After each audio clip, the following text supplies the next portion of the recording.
Hello ladies and gentlemen, and welcome back to Fallen London. We are currently doing the Shades of Yesterday exceptional story for March, and we are about to go back to the pen show.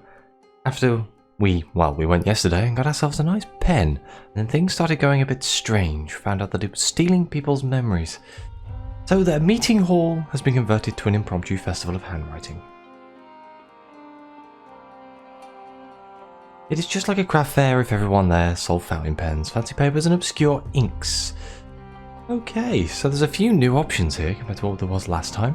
We can look for suspicious activity. This is a room of handwriting enthusiasts. Suspicious activity ought to be well documented. Scattered amidst the fashionable set are a more awkward crowd, who linger near tables and against walls, looking anxious. Occasionally, 2 or 3 will embark on an intense conversation about a peculiar item of stationery. Spies? If so, their cipher is difficult to crack. You notice an expensive purchase taking place. The salesman offers a 10-year guarantee and takes down the buyer's name and address. The entrepreneur must be gathering a lot of addresses. Ooh, we can try to pickpocket the kaleidoscopic entrepreneur. Well, that's just insane. A bold plan, but the event is crowded and her attention is elsewhere. The entrepreneur raises her arms to emphasize a point. Her jacket pocket gapes with the gesture. You're in and away with a small envelope before she finished her sentence. Most of the papers concern custom orders for ink, with exotic shades like oxblood, amaranth and salamander. It looks like the entrepreneur enjoys a very impressive markup on her retail prices. But there is one additional sheet in the back, handwritten in spidery, rusty strokes. It seems like another ink recipe, an esoteric one. The markings could be just alchemical. Okay, well I guess we can make our own ink again. London's subterranean condition lends iron gall ink a unique Neathly sheen. A hands-on workshop is available. You find room in an improvised lab bench. The first 10 minutes are taken up by a comprehensive disclaimer explaining that tannic acid was obtained from the Hearts Cross Oaks under strict license from Her Majesty's Department of Parks and Game. Then you are issued a small bottle of iron sulfate, filtering equipment and a lump of Garganian gum. At first you are disappointed by the pale grey product, but on paper it darkens to a pleasing purple-black. Your neighbour knocks their bottle across the bench. You catch it by instinct and offer it back. Amazed, they offer you a handkerchief to clean your hand. We have seen all of that before. Ooh, we can try out the latest designs or check the back rooms. I think I'm going to check the back rooms. The staff dot in and out under the entrepreneur's eye. What is kept through there? In a moment, when the entrepreneur's attention is elsewhere, you make directly for a rear exit. A hard-eyed woman you had taken for a visitor intercepts you, placing her body between you and the door. May I help you? You ask about the lavatory, and she directs you to an anterior room near the entrance. She offers a chilly smile. Do you overpower her? Probably, but not without attracting the attention of a small crowd. So we're not getting into the back. Well, I guess we'll try out the latest designs. One table offers visitors the chance to get hands-on with new models of pen. Fashionable Londoners crowd around like a horde of angry peacocks. Oh, this is where I get to trade up some stuff. I think, I have lots of both right now. Except Maniac's Prayers. Gotta run out of those. Let's just do Cryptic Clues, I guess. The assistant offers you a gilt-speckled pen. Particularly good feeling on this one, she winks. Just the thing for writer's block. Yeah, we have definitely read this before, so I'm not going to read it again. We'll leave the table. Here we go. Observe some misplaced merchandise. An assistant is restocking an ink display, but having some trouble getting the spectrum in the correct order. One bottle in particular does not seem to fit. The kaleidoscopic entrepreneur rushes past you like a constable on a velocipede. No, she snaps. That bottle doesn't go there. She snatches the bottle and upbraids the unfortunate assistant, only moderating her fury when she realizes customers are staring. My apologies, she coughs. That was a particular colour made for a private commission. If that were inadvertently sold, I would have had to answer to... Well, I'm certain you all know her name and address.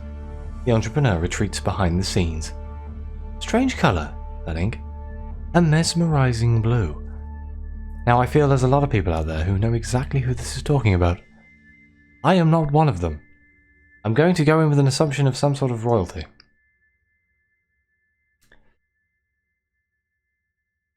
Ooh, we can bribe the staff for information. 20 pennies? Yeah, I can afford that. The kaleidoscopic entrepreneur doesn't treat them particularly well. Does that extend to their wages? We were fortunate. One young woman accepts your coin in the spirit with which it was intended. I've seen her serve before. Has to put us girls down to raise herself up. I'll tell you something. She doesn't knock off at closing time. I had to come back for me hat one night. She's in the back cooking up plans for who knows what. Letters and diaries and documents, all in them fancy inks. You mark my words, you might be an agent for a foreign power. Ooh. Why would we want to encourage the urchins to visit the show? The resulting chaos may reveal something.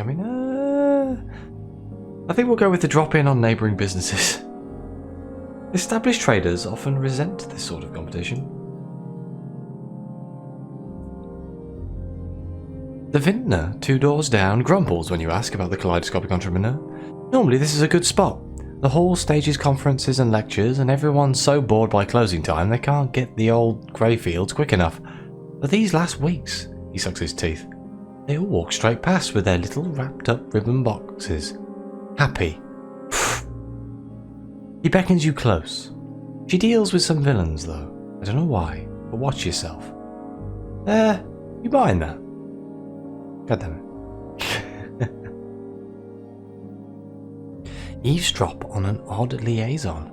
Behind the hall, the entrepreneur appears to be talking to the hydrophobic housebreaker. You can smell him from around the corner.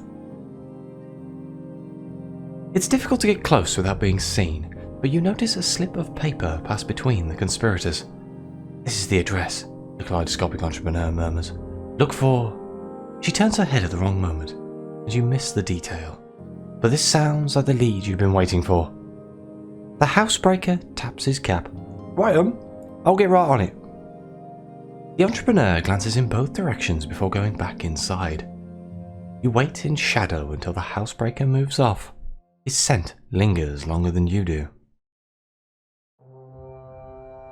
Okay, so now we get to trail the hydrophobic housebreaker. The housebreaker slips through the streets in the direction of the university. Why is he going to the university? I mean, my subtle is high enough, but I could dress up like only the best of Sherlock Holmes novels. But let's go with that. You are known as the Lady of 1,000 Faces. He never sees you.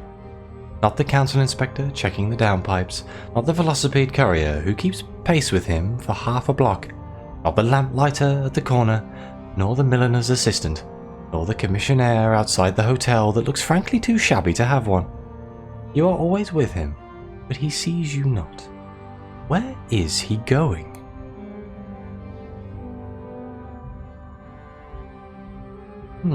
He's still going that way. I guess a small part of me wants to just keep doing subtle because I'm guaranteed to pass.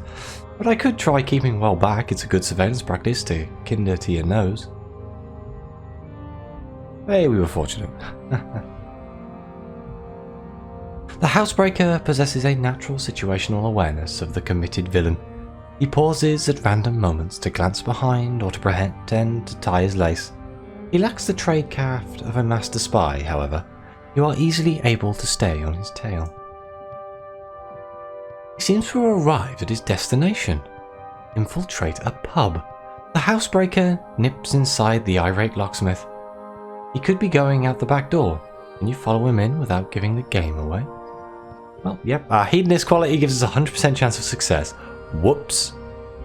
I knew that hedonism would come in handy sometime. You stroll straight up to the bar like a young stag too drunk to realise they're out of their territory.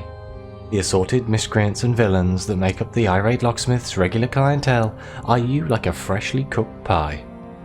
You make a big show of having no money for the beer before finally discovering a couple of misplaced pennies on the floor. The room loses interest. The housebreaker is just having a quick half as a stiffener. When he finishes up, you knock over your pint and stumble after him. Oh, we're still going again. This is a well-heeled area. The housebreaker consults a dirty map. Well, we'll go back to being the Lady of 1,000 Faces, and we have read that before. This is a well-heeled area. The housebreaker consults a dirty map. He seems to have arrived at his destination. So let's find a vantage point to watch him. The hydrophobic housebreaker lingers in shadow, checking house numbers. He seems to settle on a 2-story dwelling. You position yourself atop of a convenient roof across the street. The lower rooms of the target house are lit. A lady smokes her pipe whilst a gentleman attends to his embroidery. The housebreaker wastes no time, ascending the drainpipe with surprising speed and stealth. A moment's work at the window, and he's inside. Shortly thereafter, the glow of a lantern begins to flit around the darkened upper rooms. So we have two options here. We can confront him inside the house, or we can pounce on him once he leaves. Very risky, but you'll see exactly what he's up to, or safer and you are already positioned on a convenient roof. I think we will confront him inside the house. You follow him up the drainpipe and drop into the darkened study. The housebreaker's mouth drops open. "Get out of it!" he hisses. "I was here first!" He holds a sheaf of papers. You grab him by the neck and inquire politely about the nature of the job. "Always paper," he hisses. "Diaries, letters, articles. She wants anything written with her pens. It's a weird one, but the pay's good. Find your own job." You relieve him of the address slip. You look over the papers before you leave. He's right. Diaries, letters, articles, all written with the entrepreneur's distinctive inks. Okay, the kaleidoscopic entrepreneur is running more than a fashionable stationery business. Something sinister is going on. Let's see if we can piece it together. London's elite and its creative thinkers attend the pen show. They choose from a range of attractive new writing instruments and innovative shades of colour. They go home, write, and develop memory problems. The unlucky ones are, shortly thereafter, visited by a soap-challenged housebreaker who steals their work for the kaleidoscopic entrepreneur. There is a bewildered young man wandering around backstage.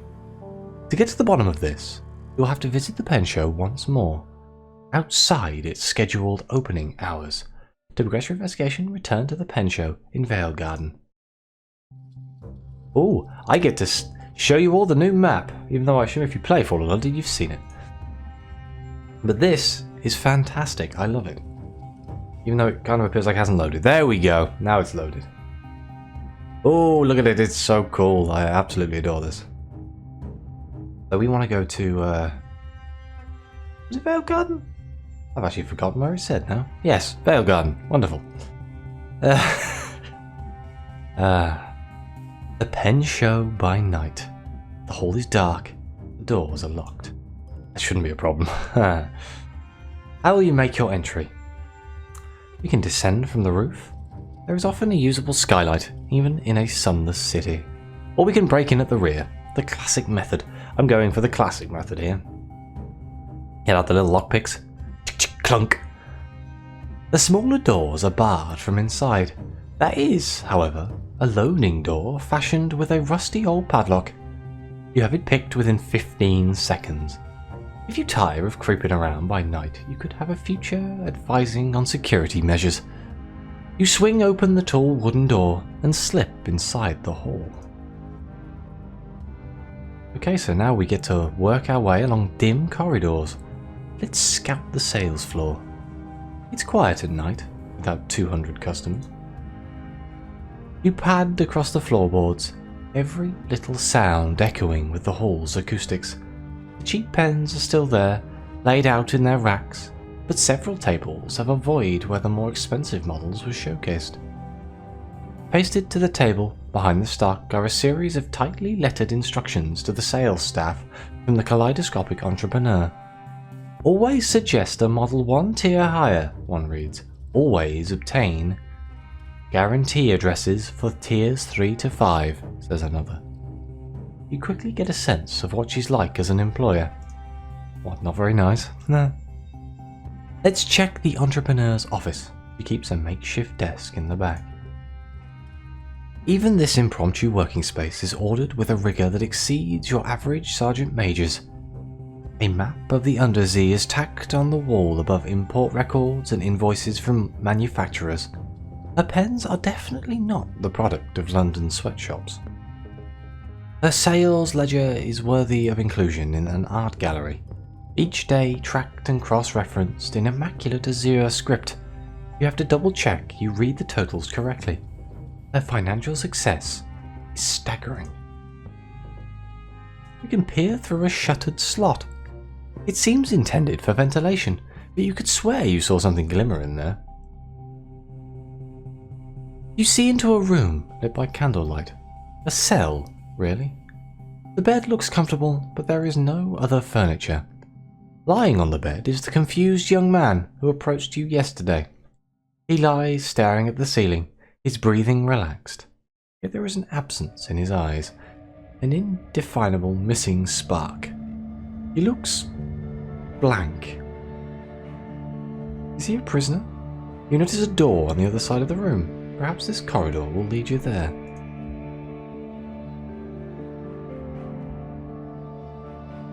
Okay, so we can enter the secure stockroom. This simple lock will hardly slow you down.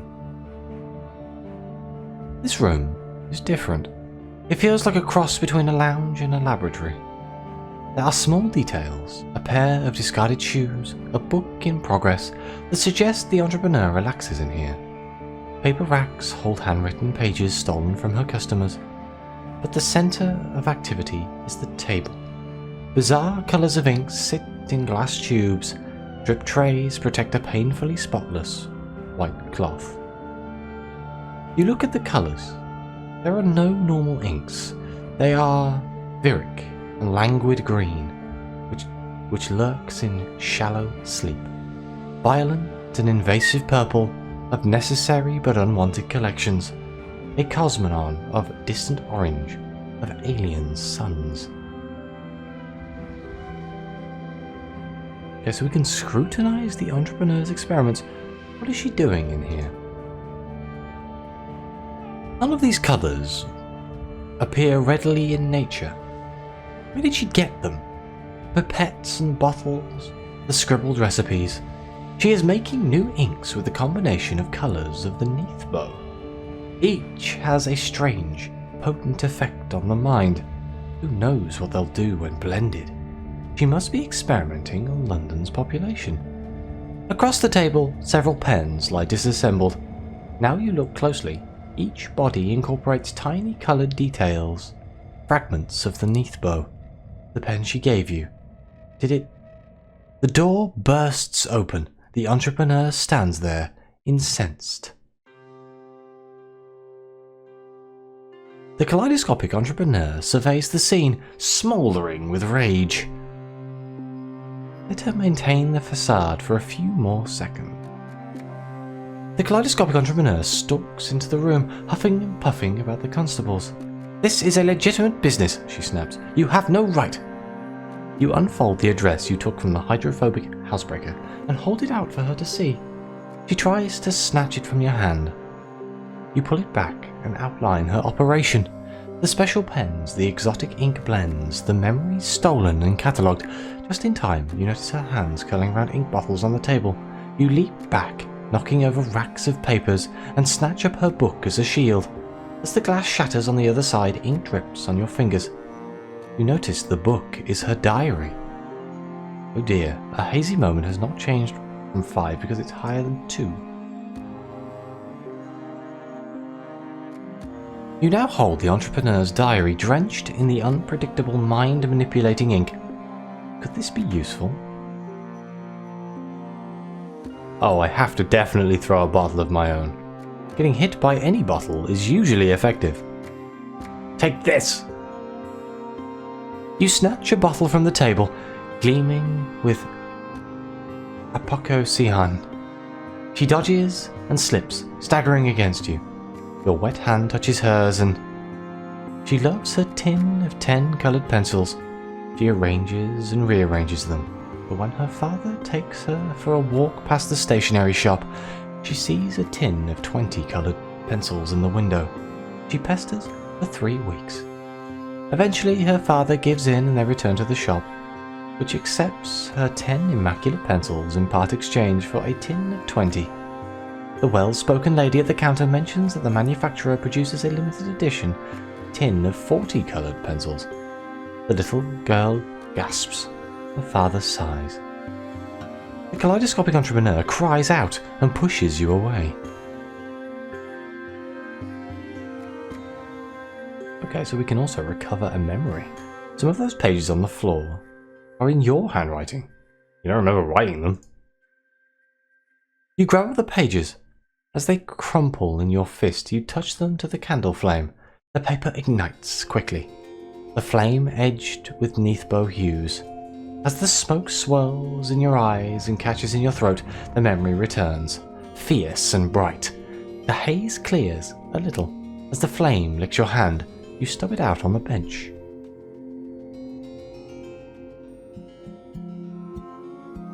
Okay, so basically we're trying to get rid of the hazy moments. I'm going to tear a page from her diary and see if we do this. Only a 40% chance of success, but can you use her memory tricks against her? You were unlucky. You tear at the pages. You get a handful of blanks. The entrepreneur lobs a bottle at the ceiling. It shatters. You throw up an arm to protect yourself from the glass pieces, and fuchsia liquid showers your neck. As it slips inside your collar, the entrepreneur grins. You feel several moments slipping away. Okay, well, have another bowl. You snatch a bottle from the table, gleaming with apocosian. She dodges and slips, staggering against you. Your wet hand touches hers, and the owner is impressed by her talent for arranging stock and bookkeeping. He teaches her the fine points of customer service and how to encourage a visitor to buy more than they first intended. She is good at this, but not at recommending products in stock. Her style resembles that of a kindly schoolmistress explaining why her charge had received a D grade on this occasion, and the small improvements that would ensure a C or B next time. The kaleidoscopic entrepreneur cries out and pushes you away. Okay, should we try to recover another memory? Yeah, we read that. Throw another bottle so we can get a little bit more of a backstory. The young man comes in twice a week to make minor purchase. He always asks her advice, and she is pleased to instruct him. She asks him how the new nib turned out, how the emerald ink looked on the cream-tinted paper. One quiet Tuesday, he brings her a potted mushroom and asks if she will accompany him to a recital. She studies the mushroom for a long time. It has a pleasing amethyst hue, which forms an elegant gradient in candlelight. She agrees to go to the recital, cries out and pushes us away.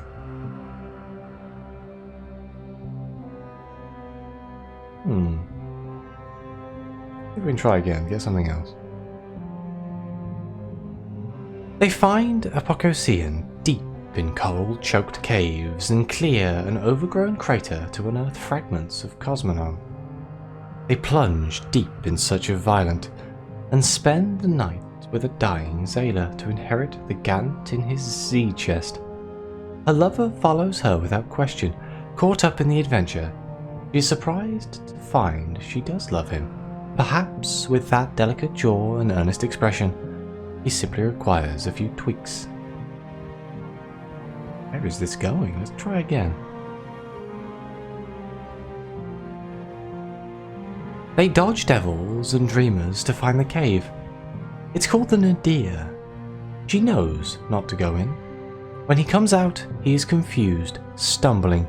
Gloved and masked, she empties the bucket and talks to him softly. "One more trip," she says, and gives him water.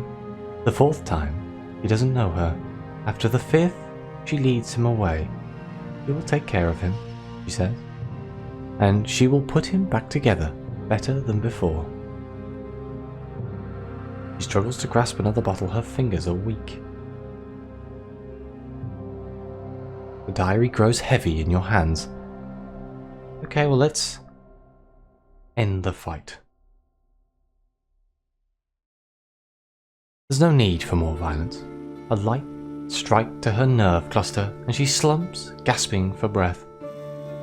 You steer her to a low chair.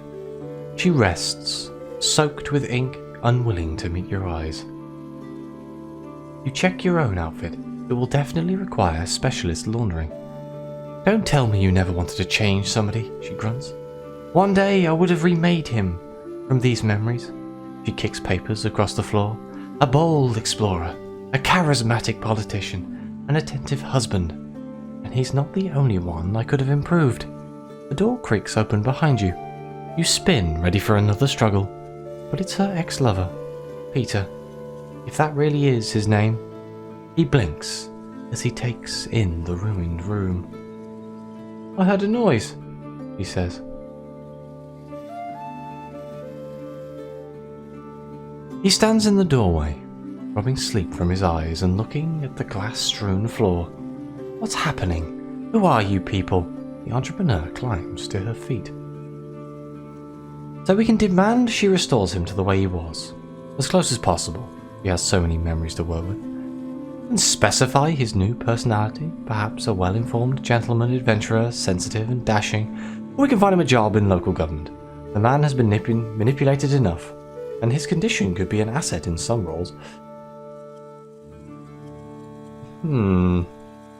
See, now, the right thing to do would be to demand that she restores him to the way he was. But then I am also curious what his new personality would be. And if this whole experiment would even work. So I think I'm going to go with the second option.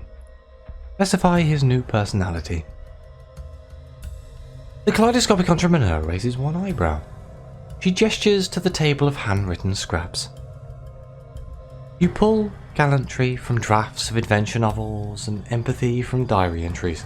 You take precision from clinical notes, style from a tailor's journal, and for citizenship you find scribblings of political analysis by diverse voices. You toss in a couple of history essays and a crudely lettered story by a 60-year-old about talking farmyard animals who like to bake. Once assembled, it seems like an avant-garde manuscript. The entrepreneur accepts your creation without resistance. She sits her ex-lover down and rolls up his sleeves. One by one, she presses the sheets to his flesh. The special ink prints the words upon him in reverse. As each page fades, something returns to his eyes. She holds the last one over his face, blinding him with the letters for a moment. Then she claps her hands in her lap and waits. The young man blinks and stands up. "What are we doing here?" he asks. "Did I miss something?" He pats himself down and realizes he's not wearing a tie. "Good Lord," he says. "I'll be right back." He marches out the door. The entrepreneur regards you with cold eyes. "How do you feel now?" "Godlike."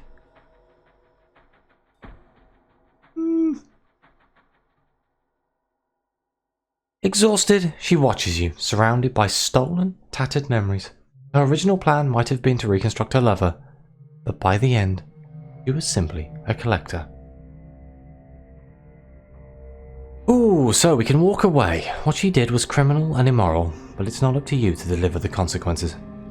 We can expose her.